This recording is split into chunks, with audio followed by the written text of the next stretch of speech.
So today we will see some numericals based on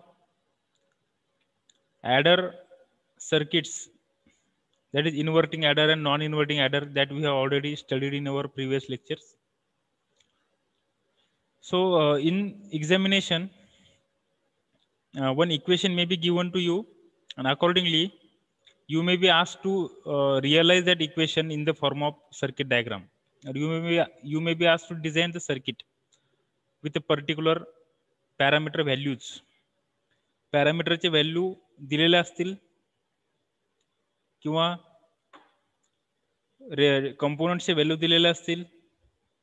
parameter की value अगर given रहेंगे तो कंपोनेंट की वैल्यू पूछेंगे, कंपोनेंट की वैल्यू अगर दे रहे तो पैरामीटर की वैल्यू पूछेंगे. ठीक है. सो हम एग्जांपल के लिए यहाँ पे फर्स्ट एग्जांपल लेंगे, ये आपको समझ में आ जाएंगे उससे. It is desire to get the following output using op amp. देखो ओपैम का यूज करके हमें ऐसा आउटपुट लाना है. VO is equal to -5 in bracket V1 plus V2. ऐसा आउटपुट हमें मिलना चाहिए ओपैम सर्किट के आउटपुट में. तो वो सर्किट कैसी होंगी? तो ड्रॉ द डिजाइन्ड सर्किट. तो हमें ऐसी सर्किट डिजाइन करना है कि जिसके आउटपुट में हमें output voltage is equal to -5 V1 plus V2 ऐसा मिलना चाहिए. ओके. तो देखो कैसा मिलेगा यहाँ पे. इस इक्वेशन को हम स्टैंडर्ड इक्वेशन से कंपेयर करते हैं. The required circuit is a non inverting adder with a gain of -5. ये एक नॉन इन्वर्टिंग एडर है जिसका गेन -5 है. The required circuit diagram is shown in the figure.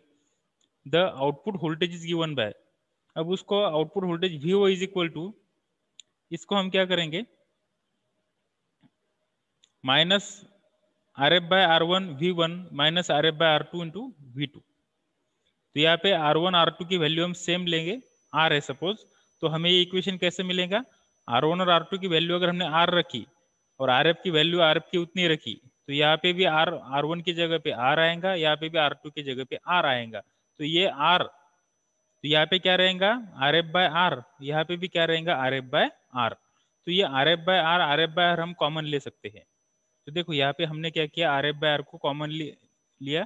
सिर्फ RF/R को कॉमन नहीं लिया हमने -RF/R को कॉमन लिया. तो -RF/R कॉमन लिया, तो ब्रैकेट में क्या बचेगा यहाँ पे? V1 plus V2. क्योंकि ये दोनों माइनस माइनस बाहर आ गए, तो ब्रैकेट में क्या बचेगा? V1 plus V2. तो अब ये V1 प्लस V2 जो है वो क्या है? एक एडिशन है दो इनपुट वोल्टेजेस की.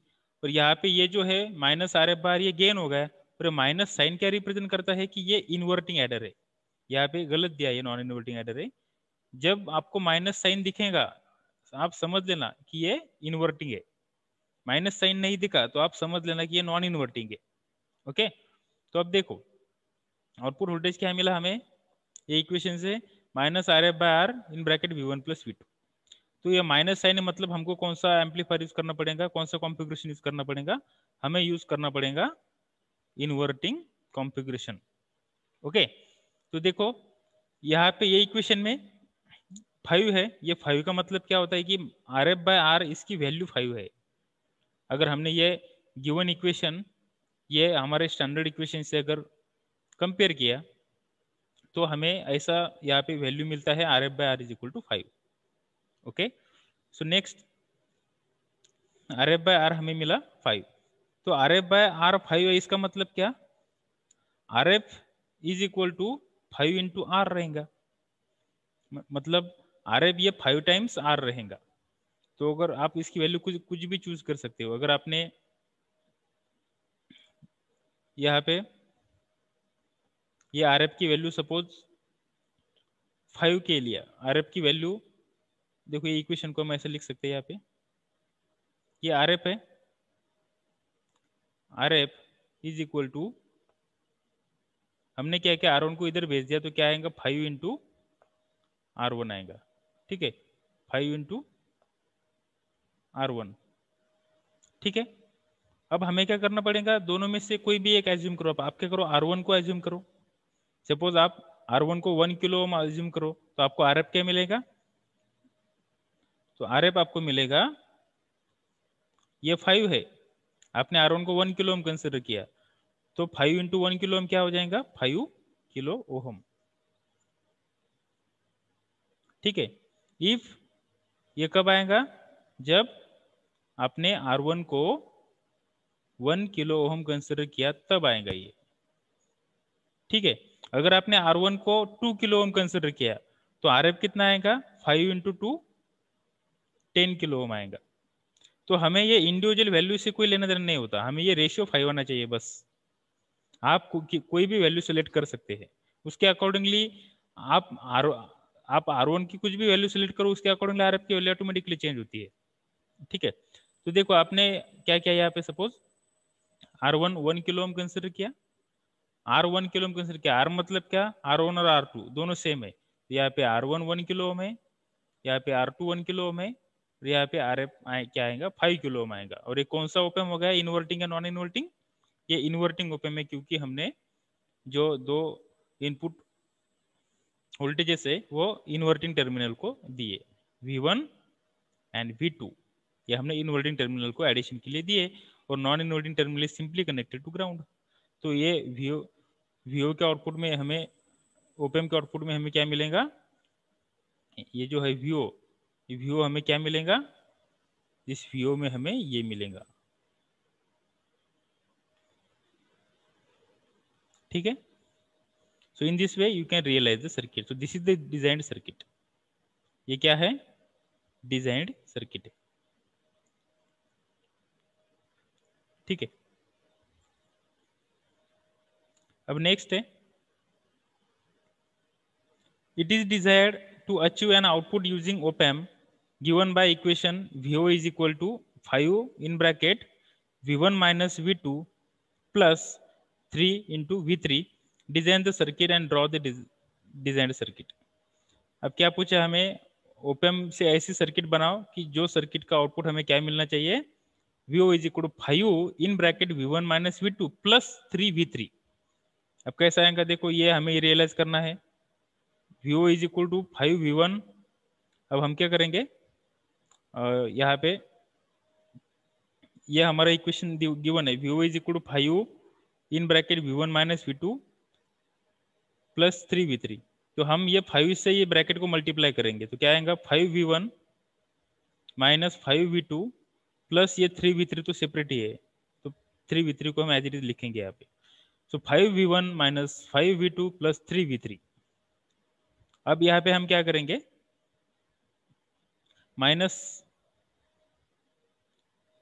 5 को आप कैसे भी, आप देखो इसको सॉल्व करने के लिए मल्टीपल वेज रहते हैं, आप आपके हिसाब से कैसे भी सॉल्व कर सकते हो।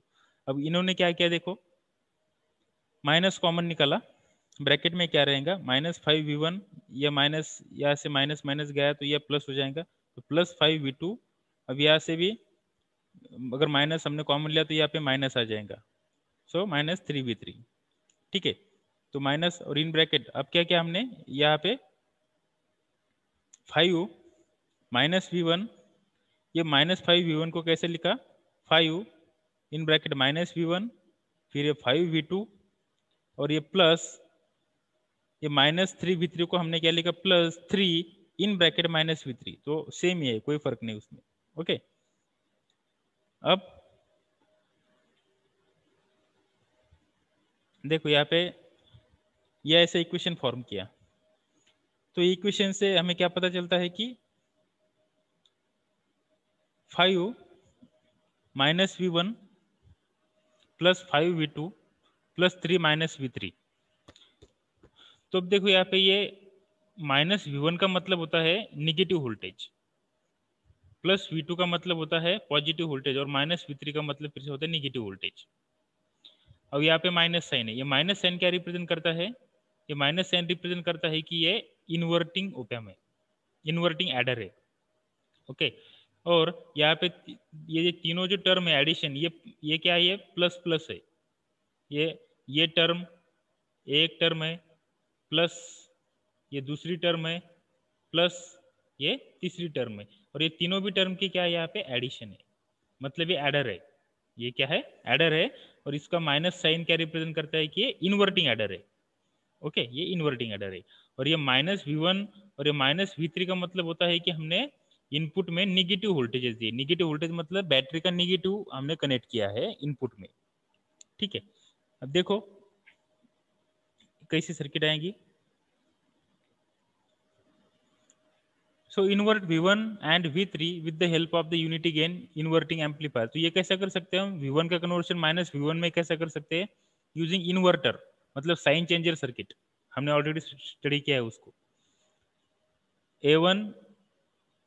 A1 and A2 in figure and then use an inverting adder। अब इन्वर्टिंग एडर यूज करेंगे with RF by R1 5, RF by R2 5, RF by R3 3 लेंगे हम। देखो यहाँ पे जो गेन है, ये गेन है, ये कितना है, ये RF by R1 कंसिडर करेंगे हम उसको, ये 5 है, ये RF by R2 5 है, और ये RF by R3 क्या है, 3 है। ठीक है, स्केलिंग इक्वेशन आप कंसिडर करो यहाँ पे। Let RF is equal to 10 kilo ohm. So RF 10 kilo ohm consider किया हम करेंगे हम, तो R1 कितना आएगा 2 किलो ओम, R2 कितना आएगा 2 किलो ओम, और R3 कितना आएगा 3.33 किलो ओम, क्योंकि R3 by R1 हमें यहाँ पे कंसिडर करना है। देखो RF by R1 अगर 5 लेना है हमें, तो RF 10 होना चाहिए, और R1 कितना रहेगा 2 रहेगा फिर।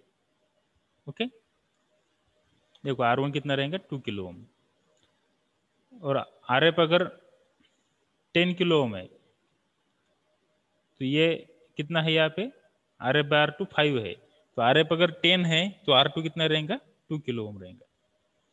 और यहाँ पे RF by R3 3 है, RF 10 किलो ओम है, तो R3 कितना रहेगा, ऑब्वियसली 3.33। ठीक है, सो ये सर्किट डायग्राम है। ये कौन सी सर्किट है हमारी, ये है साइन चेंजर सर्किट। और ये भी कौन सी सर्किट है, साइन चेंजर सर्किट। तो ये सर्किट का इनपुट क्या है, V1 है, तो उसके आउटपुट में हमें क्या मिलेगा, -V1। ये सर्किट हमने ऑलरेडी स्टडी की है। ये इन्वर्टिंग ओपैम्प को हमने अगर इनपुट दिया, और इनपुट और फीडबैक रजिस्टर अगर हमने सेम रखा, तो इसका आउटपुट हमें क्या मिलेगा, output voltage is equal to -RF by R1 into V1। हमें मालूम है इन्वर्टिंग एम्पलीफायर का गेन क्या रहता है, इन्वर्टिंग एम्पलीफायर का गेन क्या रहता है, VO is equal to -RF upon R1 minus RF upon R1 into V1। अब यहाँ पे RF और R1 की वैल्यू अगर सेम है 10 के 10 के, तो ये रेशियो 1 आ जाएगा। ये रेशियो 1 आ गया, इसका मतलब क्या, VO is equal to -V1। इसका मतलब क्या हो जाएगा, VO is equal to -V1। मतलब VO अगर 3 है तो V1 -3। ओके, VO अगर 10 है तो ये क्या आएगा, आउटपुट माइनस। V1 अगर 10 है तो VO -10 आ जाएगा। तो यहाँ पे हमें क्या मिलेगा, -V1। ठीक है, ये भी साइन चेंजर सर्किट है। अब ये V2 को हमें इन्वर्ट नहीं करना है, V2 तो हमें एज इट इज रखना है, पॉजिटिव रखना है, तो हमने डायरेक्टली V2 यहाँ पे दे दिया ये पॉइंट पे। ठीक है, अब V3 है, V3 का भी हमें साइन चेंज करना है। देखो V1 का हमें -V1 करना है, इसलिए हमने साइन चेंजर सर्किट यूज किया। V2 को -V2 नहीं करना है, इसलिए उसको एज इट इज हमने।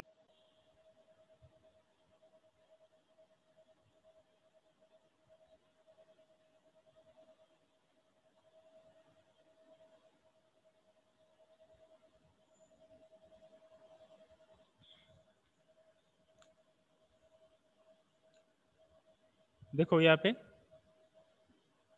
हमें V1 का साइन चेंज करना था, इसलिए V1 को साइन चेंजर सर्किट को इनपुट दिया, उसके आउटपुट में -V1 मिला।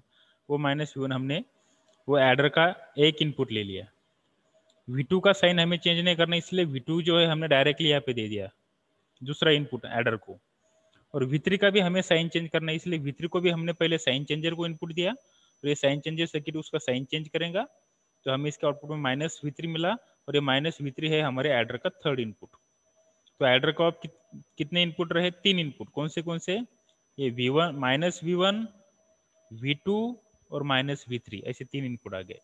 तो इसके एडिशन में हमें क्या मिलेगा, VO is equal to, output में क्या मिलेगा, VO इज इक्वल टू, देखो ये उसका, इसका जो फीडबैक रेजिस्टेंस 10 किलो ओम, तो 10 kilo ohm divided by this 2 kilo ohm, 10K by 2K मतलब 5, तो -5 V1, -5 V1।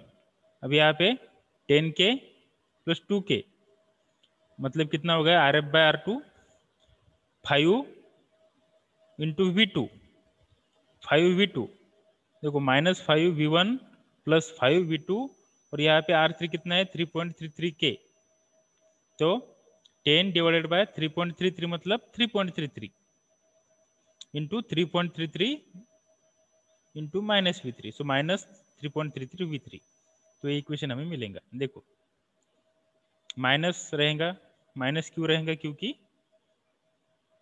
ये इन्वर्टिंग है इसलिए, और 5 -V1 plus 5V2 plus 3 into -V3, तो ये इक्वेशन हमें इसके आउटपुट में मिलेगा यहाँ पे। Okay, so in this way you can realise the circuit.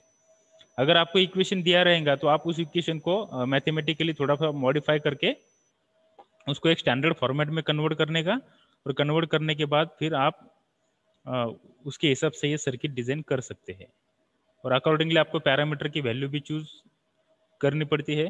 तो any value you can choose, सिर्फ ये रेशियो मेंटेन होना चाहिए प्रॉपरली, ये गेन जो रहता है वो प्रॉपरली मेंटेन होना चाहिए, आप वैल्यू कुछ भी सिलेक्ट कर सकते हो। Okay, so this is also one of the example. ऐसे बहुत सारे एग्जाम्पल पूछ सकते हैं एग्जाम में, so you must be ready to solve it. Okay, so हम ज़्यादा एग्जाम्पल तो नहीं लेंगे due to the time barrier.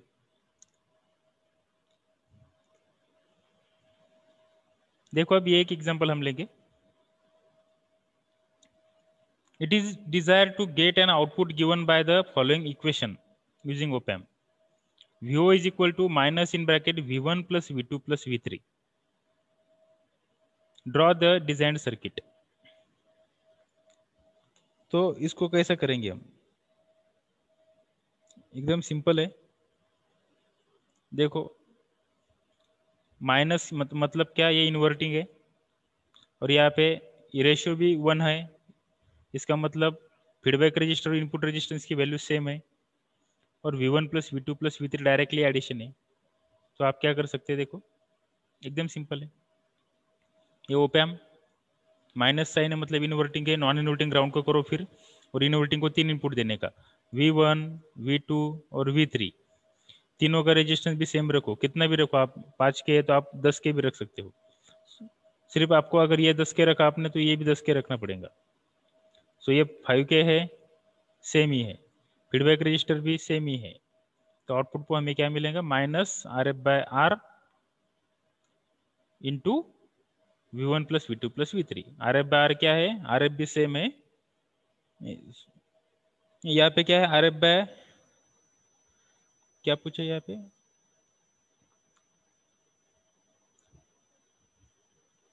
Inverting semi amplifier with gain, ये इन्वर्टिंग है इसीलिए ये गेन क्या है, यहाँ पे ये गेन जो है वो 1 आना चाहिए। देखो ये RF 10 किलो में, यहाँ पे गेन कितने दिया हुआ है, गेन 1 है यहाँ पे।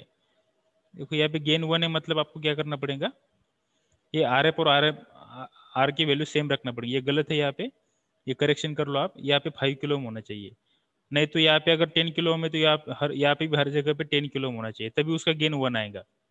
ओके, तो आउटपुट में हमें क्या मिलेगा, माइनस इन bracket V1 plus V2 plus V3, यहाँ पे ये इक्वेशन हमें रियलाइज होगा। ठीक है, सो इस तरीके से आप सॉल्व कर सकते हैं different problems you can solve.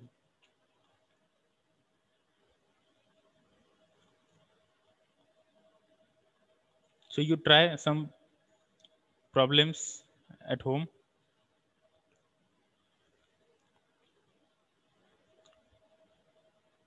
Okay, so now we will see difference amplifier and subtractor.